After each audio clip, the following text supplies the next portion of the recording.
కొంతమంది అంత తేలిక కృంగిపోరు. కొంతమంది ఊరికనే కృంగిపోయే మనసు కలిగి ఉంటారు. ఈ సైన్స్ ప్రకారం చూసుకుంటే ఓ పాజిటివ్ బ్లడ్ గ్రూప్ వాళ్ళు ఒక టైపులో, ఏ పాజిటివ్ బ్లడ్ గ్రూప్ వాళ్ళు ఒక టైపులో, తర్వాత బి పాజిటివ్ బ్లడ్ గ్రూప్ వాళ్ళు ఒక టైపులో మనుషుల సైకాలజీ చెప్తారు సైంటిఫిక్గా. కానీ ఒక విషయంలో చెప్తాను, ఈ గ్రూప్ ఆ గ్రూప్ అని లేదు.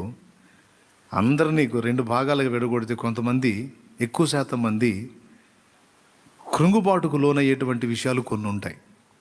కొంతమంది కృంగిపోయే పరిస్థితులు ఎదురైనా కూడా వాటిని లక్ష్య పెట్టకుండా ఢీ కొట్టి ఎదురు నిలబడే తత్వం కలిగి కొంతమంది ఉంటారు. ఈ టైప్ వాళ్ళు 100లో 40% ఉంటే 60% మంది కృంగిపోయే మనసు కలిగి ఉండే వాళ్ళు ఎక్కువ మంది ఉంటారు.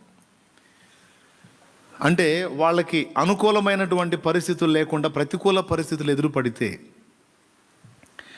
వాళ్ళు అనుకున్నట్టు జరగకుండా ఇంకో టైపులో జరిగితే వెంటనే కృంగిపోయి అంతా అయిపోయింది అని శూన్యంలో చూసుకుంటా ఏదో అయిపోయే మాలోకంలోకి అయిపోయేటువంటి పరిస్థితిలో కొంతమంది ఉంటారు.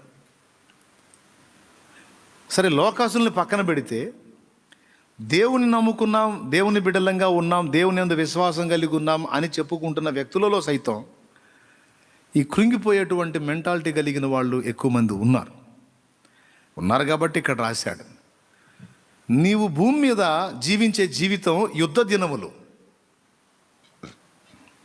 ట్రైనింగ్, నేర్చుకునే కాలం, అనుభవాలు గడించే కాలం. కాబట్టి నీకు అంత సుఖవంతంగా ఉండదు.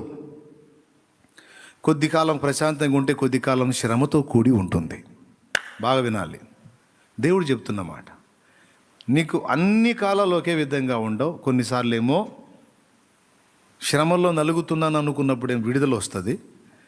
కొన్నిసార్లు ఏమో ఏం పర్వాలేదు ఫ్రీగా ఉన్నాను అనుకున్నప్పుడేమో కొన్ని శ్రమలు చుట్టుముడతా ఉన్న పరిస్థితి కనపడుతూ ఉంటుంది మనకి. 2 రకాలుగా ఓ మనిషి జీవితంలో పరిస్థితులు ఎదుర్కొంటాడు. ఒక రకం ఏంటి, అనుకూలమైన పరిస్థితులు. ఒక రకమేమో శ్రమ దినములు. ఇప్పటి వరకు నేను ఒక్కసారి కూడా శ్రమ పడలేదు అని చెప్పగలిగే మనిషి ఒక్కడు కూడా ఉండడు నాకు తెలిసి.